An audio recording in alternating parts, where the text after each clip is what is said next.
আসসালামু আলাইকুম খামারি বন্ধুরা, দেখতে পাচ্ছেন ঠোঁট কাটা হচ্ছে। তো মূলত ঠোঁট কাটাটা কি? ঠোঁট কাটা হচ্ছে মুরগির ঠোঁটের 3/1 অংশ ছেঁকা দেওয়া অথবা রক্তপাতহীন কেটে দেওয়া বোঝায়। এটি সাধারণত ইলেকট্রিক ডিপেকার মেশিন এবং উক্ত কাজের দক্ষ লোক দিয়ে করতে হয়। এর উদ্দেশ্য হচ্ছে খাবারের অপচয় রোধ করা এবং সম্ভাব্যভাবে খাবার খেতে সহায়তা করা, ঠকাঠকি বন্ধ করা। আমরা মূলত ঠকাঠকির কারণে এই ঠোঁট কেটে দিচ্ছি।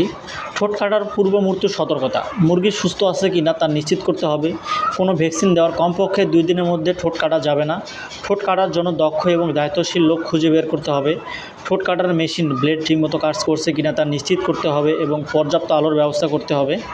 ঠোঁট কাটার আগের দিন থেকে ভিটামিন কে পানির সাথে খাওয়াতে হবে। বিশেষ দ্রষ্টব্য: যদি কোনো ধরনের ইনফেকশন যাতে না হয় সেজন্য ডাক্তারের পরামর্শতে ঠোঁট কাটার দিন থেকে মোট 3 দিন অ্যান্টিবায়োটিক ধারাবাহিকভাবে দেওয়া যেতে পারে। ঠোঁট কাটার 3 দিনের মধ্যে ইনজেকশন ভ্যাকসিন না দেওয়া।